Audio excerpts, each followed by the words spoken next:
주 여호와의 말씀이니라. 보라, 날이 이를지라.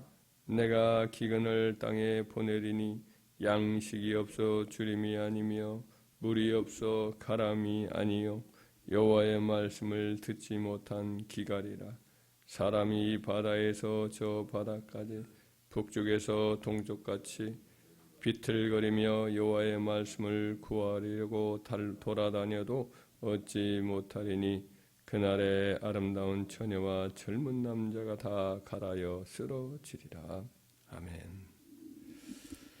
오늘 본문의 말씀은 이제 남북으로 이스라엘이 이제 갈라진 그와 같은 상황인데, 이제 북이스라엘 왕국에서 사역을 하던 이제 아모스라는 선지자가 한 심판의 어떤 예언 중에 하나입니다. 그 아모스라는 분은 원래는 남쪽 유다 사람입니다. 남쪽 유다 베들레헴 좀 아래쪽에 광야에 좀 가까운 쪽에 드고라는 곳이 있는데, 드고라고 하는 지역에 뽕나무를 재배하고 또 양들을 치던 평범한 그냥 목자였습니다. 그런데 갑자기 이분을 하나님이 영께서 임하시더니 저 북쪽 나라에 있는 북이스라엘 왕국에 가서 사역을 하라는 것입니다.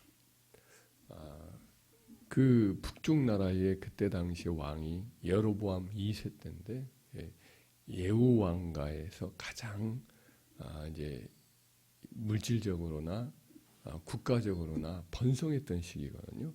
북이스라엘 왕국 시대에 가장 큰 영토를 가졌던 때예요. 그러니까 사람들이야 뭐 먹고 마시고 이제 향락을 누리고 그런 점에서는 부정함이 없었습니다. 외국 나라도 오히려 정복을 해서 영토를 넓히던 시대이기 때문에 외국의 침략을 받는 그런 두려움이나 그런 공포도 없이 그냥 평온하게 지냈던 시대지요. 그런데 그 나라 가서 하나님의 말씀을 전하는 아모스 선지자는 굉장히 신랄하게 그들의 죄악을 고발을 해요. 아모스 선지자의 그 고발 내용, 그들을 책망한대요. 이것들이 이제 아모스 선지자의 내용이 꽤 많이 있는데, 그때 이제 풍요롭고 안전하고 평온한 삶을 살고 있던 그들에게 멸망이 닥친다는 거지요. 근데 멸망을 닥친 이유가 뭐냐면, 그들의 여러 죄악들이 너무 심각하다. 그들의 삶이 이제 곧 패망에 이르게 되는데, 그들은 이제 하나님의 선지자들을 미워하고 또 포악하고 또 가난한 사람들의 머리카락에 있는 티끌도 탐내고 그런 일들을 아주 자행하고 또 거짓 선지자들을 그렇게 그들이 추구하는 그런 죄를 많이 범하고 있다. 이런 지적들을 하면서 곧 이제 무서운 하나님의 심판이 임하여서 나라 전체가 다 망하게 될 것이다. 이런 이야기, 이런 말씀을 계속해서 하는 거예요.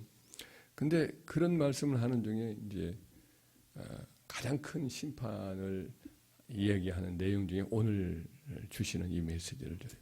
너에게 내가 기근을 내릴 것이다. 기근을 내리는데 그냥 육신에 목마르고 배가 고파서 하는 배고픔의 그런 기근이 아니다. 이것보다 더 심각한 하나님의 심판이 있는데, 그것은 바로 영적인 기근이라는 거예요. 하나님 말씀을 듣지 못하고 하나님 말씀에 대해서 전혀 깨닫지 못하는 영적인 기갈, 영적인 배고픔을 너에게 주겠다라는 거죠. 하나님 말씀을 얻으려고 막 이 동쪽에 있는 유브라데 강으로부터 서쪽에 있는 지중해까지 아무리 뒤지고 찾고 해도 너희는 하나님 말씀을 듣지 못할 것이다. 북쪽으로부터 해서 남쪽은 유다니까 하나님의 말씀은 남쪽에 그 당시 있었거든요. 예루살렘 성전이 있는데 남쪽으로 내려오면 하나님 말씀을 얻을 수 있는데 딱 가로막고 단과 베델에다가 금송아지 우상을 만들어 거기 가서 절하라고 하고 남쪽으로 못 내려가게 하거든요. 그러니까 북쪽으로부터 동쪽까지 너희가 아무리 헤매도 하나님 말씀을 듣지 못할 것이다. 이렇게 말씀을 그렇게 예언을 하고 있습니다. 이것이 가장 큰 심판이에요. 심판 중에 무엇이 가장 큰 심판이냐? 먹고 마시는 것이 부족한 것이 아니라 사실은 하나님 말씀을 듣지 못하고 하나님 말씀을 깨닫지 못하고 영적인 하늘의 도움을 그들에게 적절하게 줄 그때에 하늘문이 닫히는 거거든요. 그런 일들이 바로 이제 그 북이스라엘에게 임하는 그런 일들이 실제로 있었고 얼마 있지 않아서 이제 망하고 말죠. 선지자도 없고 영적인 조언자도 없고 또 성전에 가서 하나님의 진실한 말씀을 선포되지 않고 율법이 아닌 하나님 말씀이 아닌 인간적인 여러 가지 가르침 또 잡다한 여러 잡귀들의 섬기는 타락한 제사장들이 그 단과 베델 성전에 있었거든요. 그러니까 하나님 말씀 자체를 듣지 못하더니 결국은 이제 아수르 제국에 의해서 다 멸망을 당하고 그들이 다 굴비 엮듯이 사람들 다 끌어가서 산지 사망에 다 흩어버리는 완전히 나라가 망하는 일을 곧 얼마 있다가 이제 망하고 말지 그런 일을 당하고 말지 이것이 가장 큰 이제 재앙이고 이렇게 하는 것은 이제 끝나는 상황이 완전히 끝나는 상황이 되는 거죠.